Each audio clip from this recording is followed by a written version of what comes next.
né? Em 2005, na época que surgiu toda a crise dentro do PT, e foi um companheiro que seguiu, né, lá pela militância, né, que não é apenas ser um deputado de bancada de governo, mas tem que ser militante, né, para cumprir as missões e executar as tarefas. Dando continuidade, né, quero passar a palavra para nossa deputada Tereza Leitão, grande militante da educação. Eu acho que esse encontro hoje aqui no PT, falando aqui principalmente Pernambuco, falar em educação e não citar o nome da companheira é um erro, né? Por isso que ela está aqui nessa mesa para fazer esse debate. A educação, logicamente, o Fernando Ferro, como foi líder do governo também, para falar sobre a questão dos 10 anos do PT no governo, sobre a educação, foi muito importante. A gente vai escutar agora a deputada Tereza Leitão falando sobre a educação que queremos para o Brasil. Bom dia de novo, né? E saudar de forma mais detalhada o temário escolhido para esse encontro. Eu acho que tem tudo a ver com a remobilização da juventude e, sobretudo, com o propósito de intervenção no modelo de sociedade que nós queremos. Eu sou freiriana, de pensamento e de prática, e acho que se a gente não tiver essa consciência, não somente nós de educação, esse é um grande desafio, a gente precisa contaminar, contagiar os outros setores, de que a educação é imprescindível para a transformação da sociedade, nós estaremos fazendo muito pouco.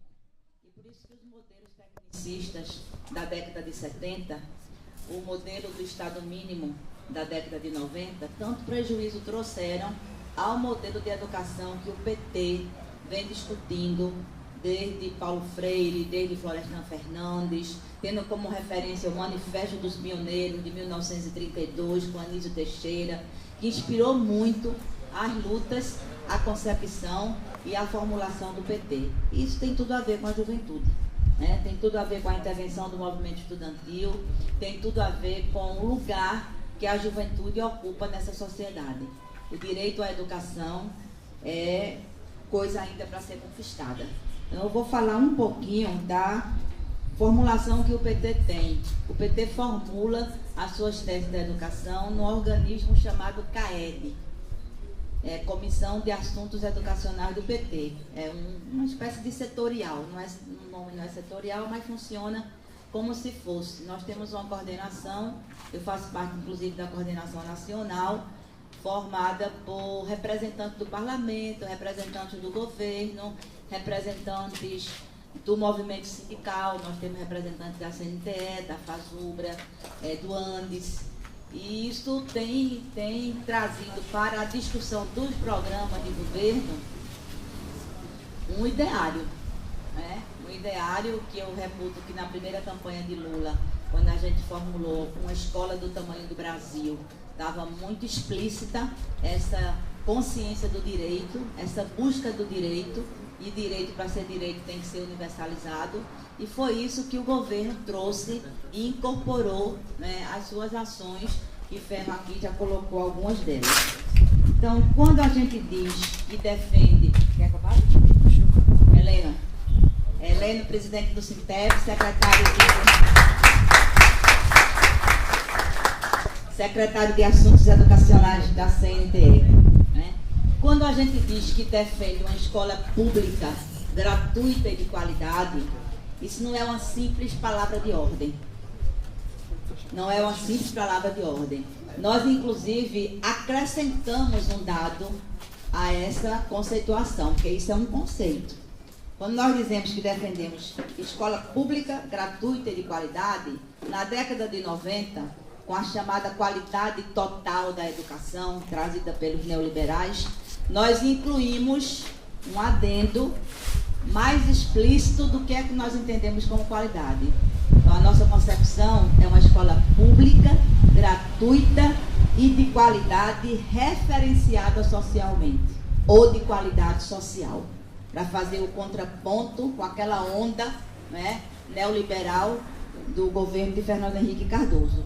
uma educação referenciada socialmente, ela é inclusiva, ela é democrática, ela tem controle social e ela é emancipadora. Portanto, ela pretende criar, ela pretende influenciar na formação cidadã. E não aquele conceito de cidadania burguesa, mas aquele conceito de cidadania crítica, de uma cidadania plena, de uma cidadania livre. E cidadania livre não é também a noção de cidadania individualizada que a burguesia tem. Cidadania, antes de tudo, um conceito coletivo. Sou eu no mundo, sou eu na sociedade. Então, esse modelo de educação se constrói ainda, né? Nós temos muitas legislações que avançam nessa direção, mas se constrói no contraditório da sociedade capitalista que nós vivemos. E algumas coisas, inclusive, praticadas pelo nosso governo. Qual é, para mim, a maior contradição desse conceito? O diálogo entre gratuito e público. Nem tudo que é gratuito é público. E a gente tem hoje, inclusive, programas exitosos do governo, que o governo não pôde abrir mão deles transitoriamente, eu espero, né? No momento de oferecer e ampliar o direito à educação, que são programas gratuitos, mas ofertados pela iniciativa privada, como aqueles do Sistema S. Né? O Pronatec foi abraçado, beijado, adorado, né, pelo Sistema S, assim, de uma forma quase que instantânea. É verdade que a Rede Federal de Educação também tem o Pronatec, né? Mas a diferença do gratuito para o público, que às vezes a gente confunde, como na década de 70, que a gente chamava de escola do governo, ao invés de chamar de escola pública, né? É exatamente esse tripé, ou esse quadripé, que eu relatei anteriormente. O gratuito é gratuito. O público, além de gratuito, ele é democrático, ele é inclusivo, ele é emancipador e ele tem controle social. É isso que caracteriza a nossa conceituação, né, de educação. Então, nos 10 anos do nosso governo, o Ferro já colocou muita coisa e me poupa de colocar índices, eu destacaria o aumento dos investimentos, seja do PIB, seja do Fundeb, que a Heleno sabe da nossa luta, né, pela criação de um fundo próprio da educação básica, e Fernando Henrique Cardoso pegou a ideia do movimento e formulou o Fundef. Então, nós tivemos, durante o governo Fernando Henrique, um foco exclusivo no ensino fundamental de 7 a 14 anos, contrariando, inclusive, a LDB, que é a maior lei da educação, que diz que nós só temos 2 níveis de educação no Brasil, o básico e o superior. Portanto, o direito à educação básica vai da creche à conclusão do ensino médio e depois ao nível superior. Fernando Henrique esqueceu o começo da educação infantil, por isso que hoje a gente não tem sequer um censo perfeito de educação infantil. Ficou muito na filantropia, ficou muito na rede privada. Agora que a gente está com os CMEs, com os Centros Integrais de Educação Infantil, como direito, estendemos a obrigatoriedade a partir da pré-escola até o ensino médio e esqueceu o ensino médio. Enquanto a gente avançou na década de Fernando Henrique para 97% de matrículas na educação fundamental, no ensino fundamental, no ensino médio não chegamos a 90%. Ainda temos 85% apenas de matrícula no ensino médio, com 97 milhões de jovens que não sabemos como estão, se você fizer o espelho com o IBGE, em termos de escolaridade. A gente não sabe se eles são totalmente desescolarizados, se eles têm ensino fundamental, se eles fizeram a EJA, se eles entraram no ensino médio e se evadiram. A gente não sabe. Não estão na escola. Mas a gente não sabe com que escolaridade eles estão. Então, é um universo, né, de fato, ainda bastante nebuloso em relação à afirmação e à conquista do direito. Então, o Fundeb contrariou totalmente a lógica anterior e é um financiamento especial né, subvinculado aos 25% de recursos obrigatórios, 20% tem que ir para o fundo, e é para toda a educação básica. E isso fez crescer as matrículas da educação infantil e, sobretudo, as matrículas do ensino médio. Quando vocês veem esse programa aqui no estado de Pernambuco, das escolas de tempo integrais, claro que tem a cara, a iniciativa e a experiência do governo estadual também, mas é um programa de âmbito nacional. É um programa porque o Fundeb ele é diferenciado. O custo aluno do Fundeb para a educação profissional é um, para a educação média é outra, e isso estimulou, né, os estados a abraçarem também as suas responsabilidades. Outro destaque é o aumento das vagas de nível superior e da rede federal de educação. Ferro deu esse dado das escolas técnicas, que agora são os institutos federais de educação, é impressionante, né? E isso cresceu dos dois modos. Cresceu nos programas, como o FIES, como o ProUni, como o REUNI, mas cresceu também na reestruturação, com a construção de universidades, com a construção e interiorização dos campos universitários e com a nova rede federal de ensino técnico. Eu anteontem participei de uma audiência pública lá em Olinda, que foi sobre a escolha dos cursos que vão ser ofertados pela escola que vai ser construída lá em Olinda. É a chamada expansão 3. Aqui na região metropolitana, nós vamos ter novos institutos federais de educação em Ipujuca, no Cabo, em Olinda, em Abreu e Lima e em Paulista. Aí tem gente que faz, mas tão ruim um pertinho do outro.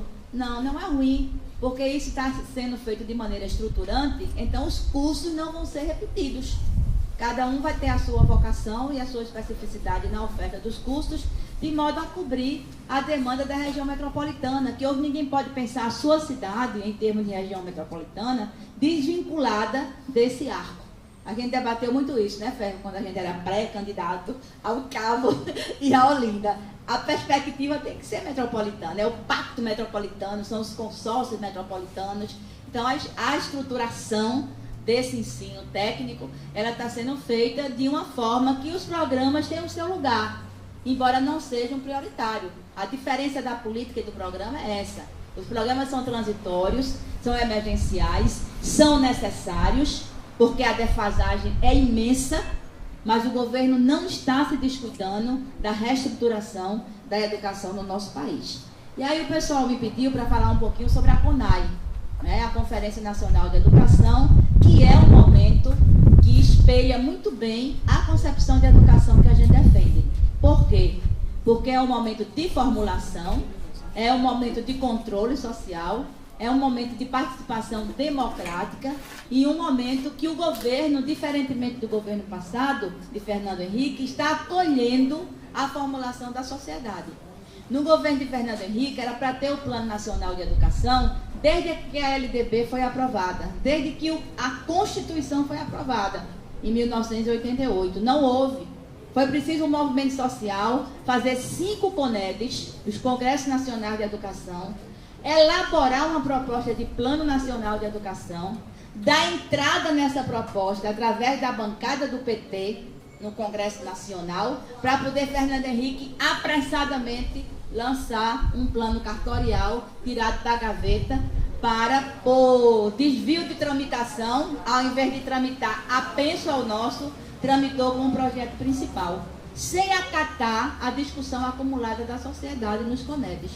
Diferentemente disso, o governo Lula chamou a primeira CONAI e o governo Dilma vai realizar a segunda CONAI. E essa CONAI, que é a Conferência Nacional de Educação, ela se dá em um ambiente, né, de grande mobilização. Grande mobilização. A primeira também foi assim, né, em um ambiente de reorganização da juventude, que é um parceiro fundamental nessas CONAIs, é um protagonista fundamental, seja a juventude representada pelo movimento estudantil, seja as juventudes de outros setores que estiveram presentes na primeira CONAI e estarão nessa também, e, sobretudo, por conta de novas demandas, que isso será tratado, de novas demandas para o modelo organizacional e curricular da educação. A educação ainda é muito quadrada. A gente ainda fala do quadro curricular. A gente ainda fala das horas aula, da jornada aula. A aula tem duração de 40 minutos, ou de 50 minutos, ou de 60 minutos. Como se isso fosse a coisa mais importante da organização curricular.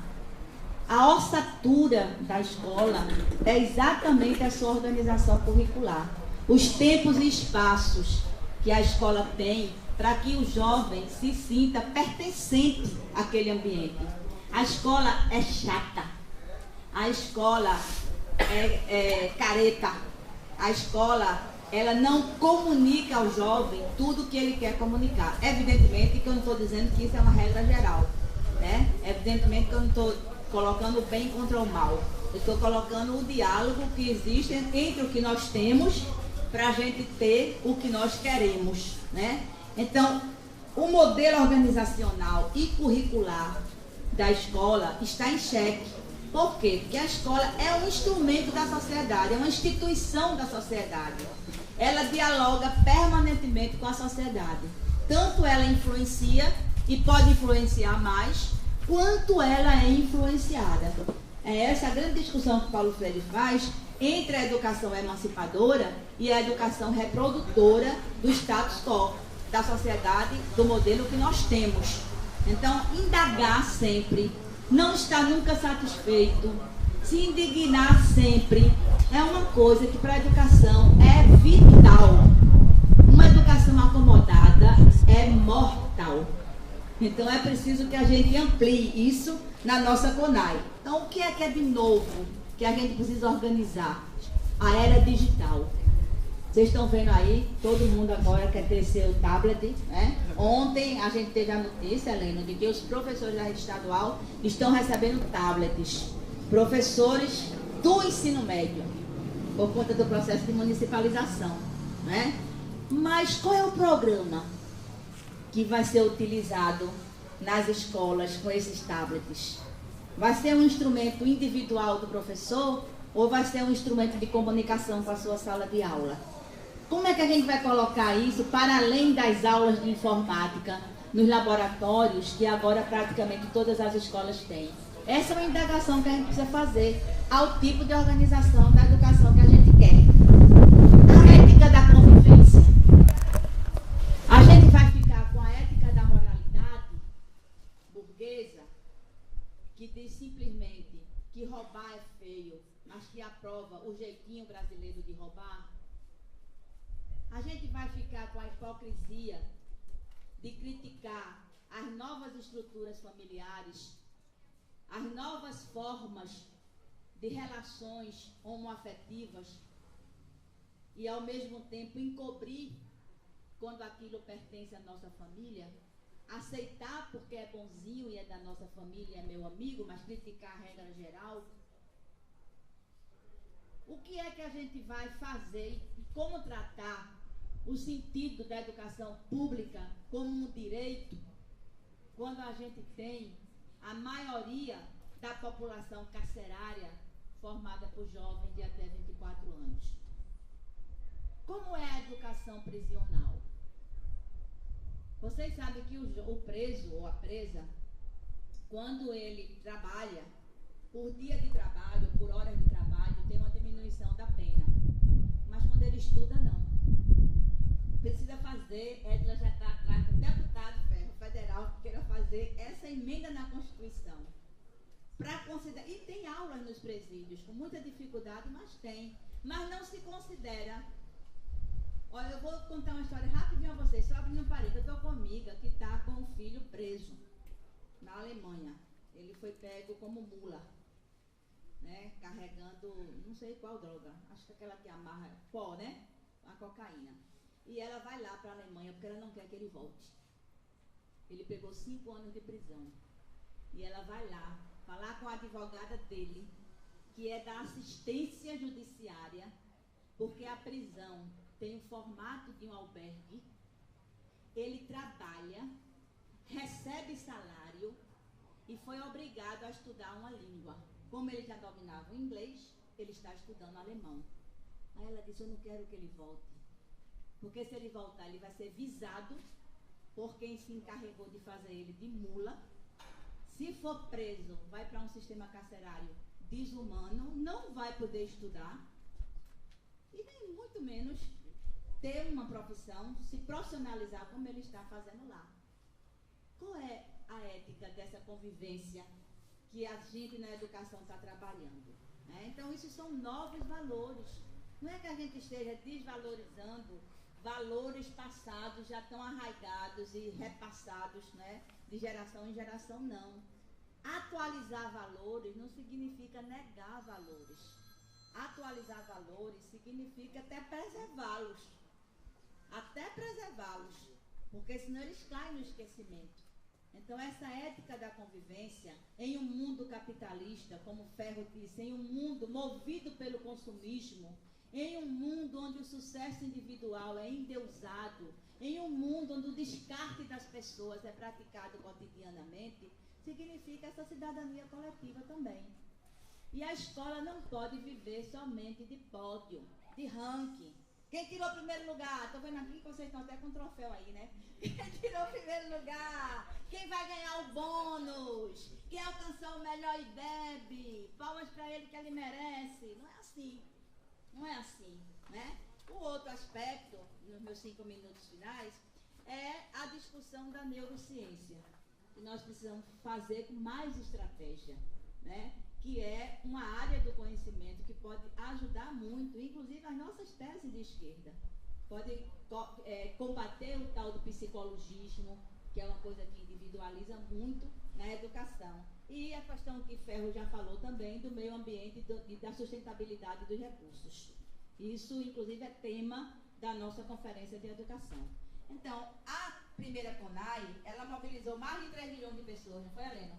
Mais de 3 milhões de pessoas entre as conferências municipais, as conferências estaduais e a conferência nacional. Se espera mobilizar em torno de 5 milhões de pessoas. As conferências municipais já concluíram seu ciclo, agora no dia 15 de julho. A estadual de Pernambuco vai ser no mês de outubro e em fevereiro nós vamos ter a segunda CONAI. A primeira CONAI formulou o Plano Nacional de Educação, que Dilma mandou para o Congresso sem vetos, né, inclusive com os 10% do PIB para a educação. E a gente também, o primeiro desafio nosso na CONAI é realizar essa CONAI com esse PNE aprovado, viu, Ferro? Porque se a gente chegar nessa CONAI sem esse PNE aprovado, o setor privatista, que também participa da CONAI, né, os dirigentes municipais, que são divididos entre os nossos e os deles, vão fazer o maior away. Já vai ser a primeira crise na CONAI, é se a gente chega lá sem o PNE aprovado, porque foram 3 anos de tramitação, né? Esse é o primeiro desafio da CONAI. O tema da CONAI é o PNE, que é o Plano Nacional de Educação, como articulador do Sistema Nacional de Educação, cooperação federativa, regime de colaboração e controle social. Então, esse tema está dividido em 6 eixos.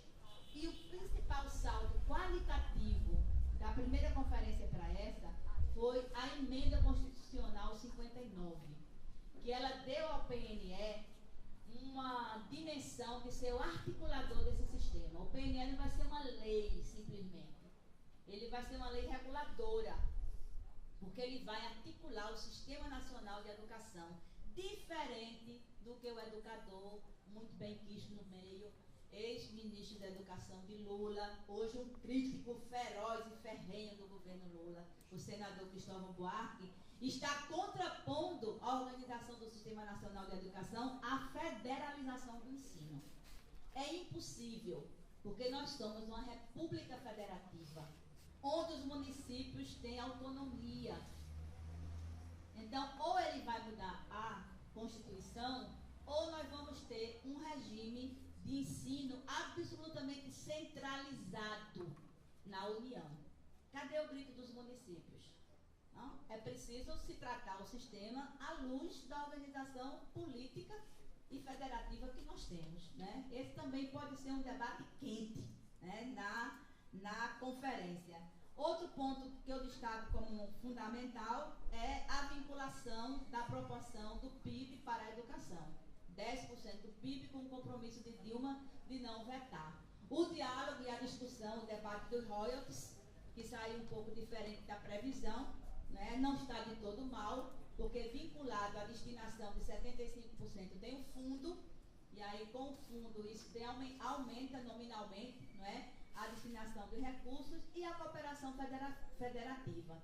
Finalizando, a cooperação federativa em um momento, concordando plenamente com o Ferro, em que o nosso projeto está em xeque e onde a organização municipal tem feito um discurso corporativo, tem feito um discurso piegas, tem feito um discurso de que anda com o pires na mão.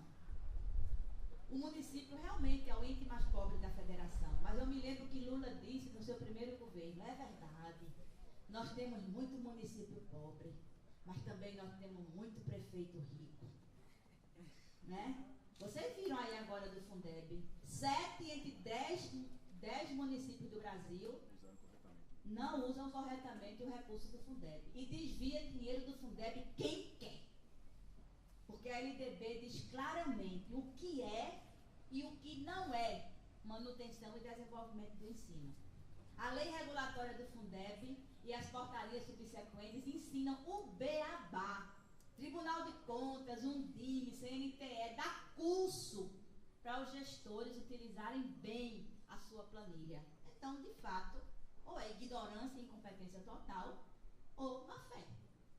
Falta de aviso, como se diz, não é. Então, a gente pode ter, como a gente teve na Marcha dos Prefeitos, uma revolta que é uma revolta hipócrita e falseada, porque está usando politicamente o momento que nós vivemos. Por isso que a unidade do PT, na defesa das nossas propostas, na defesa do nosso projeto, ela é fundamental. Não adianta mais o PT de A, o PT de B ou o PT de C. Não existe possibilidade de vida do PT com o poder de intervenção que o partido tem como um partido de massas, com o poder de intervenção que o partido tem como um partido que na sua adolescência chegou ao governo maior, que disputou com 8 anos de vida, com 9 anos de vida e com condições reais, objetivas e políticas, o seu projeto na primeira eleição de Lula, que botou a cara naquele projeto. Não há condições, moçada, não há condições. Se a gente ficar discutindo o miúdo, discutindo o pequeno, dizendo que vai fazer a maioria política ali, a maioria política acolá, falando para o nosso próprio umbigo. Ou a gente fala para a sociedade, ou a gente diz o que a gente fez, e mais que isso, o que a gente pode fazer, baseado no que a gente fez, ou a gente vai ser fruto, ou a gente vai ser vítima do que na política se chama fadiga de material. A gente não é máquina, mas isso na política é cruel, porque isso existe. Isso existe numa máquina quando a gente não azeita, ou quando ela sai de fabricação, que hoje as máquinas estão com uma vida útil muito curta. Não é porque elas não prestam, é porque a celeridade da tecnologia está tão grande que eu não sei nem que instrumento é esse que tu estás aí. Parece que é um gravador, um celular, é um mix, não é? É um mix. Amanhã ele já vai estar superado. Já está, né? Já está superado, tá vendo? Que como eu estou antiga, não é? Então, e nós, militantes, nós, organizados em entidades, em partidos, em universidades, o que é que nós vamos fazer? Ah, porque isto é o PT. Não. Vocês estão aí com um monte de caderno que pegaram. Leiam. Leiam. O PT é o que a gente quiser que ele seja.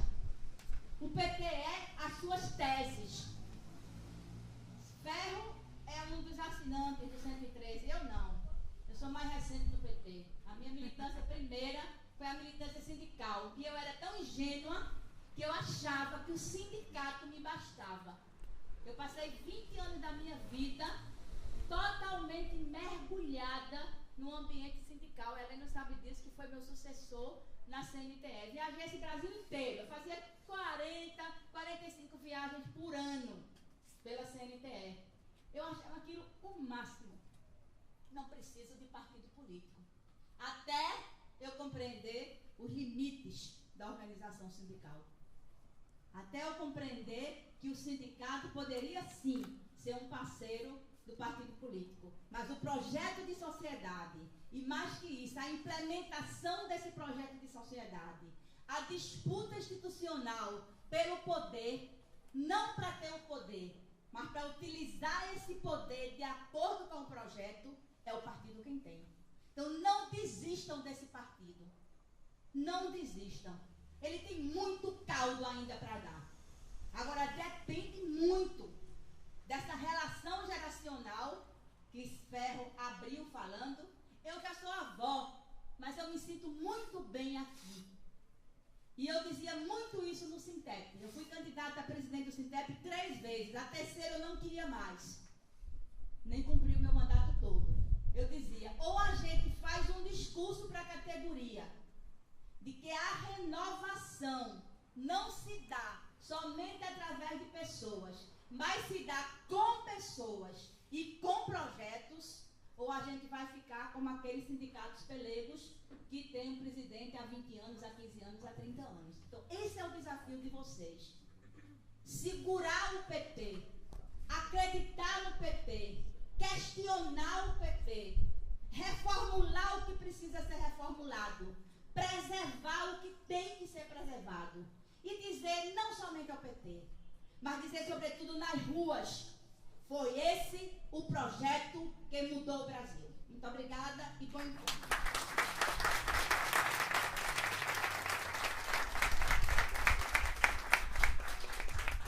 Dando continuidade ao debate, mas antes assim, parabenizar, né, a toda a juventude, a todos os membros, militantes do PT que construíram esse encontro, com todas as dificuldades, mas assim a gente está conseguindo, né, construir um debate qualitativo, né, um debate que a gente vai criar as proposições para levar para o encontro nacional dos estudantes do PT. Passar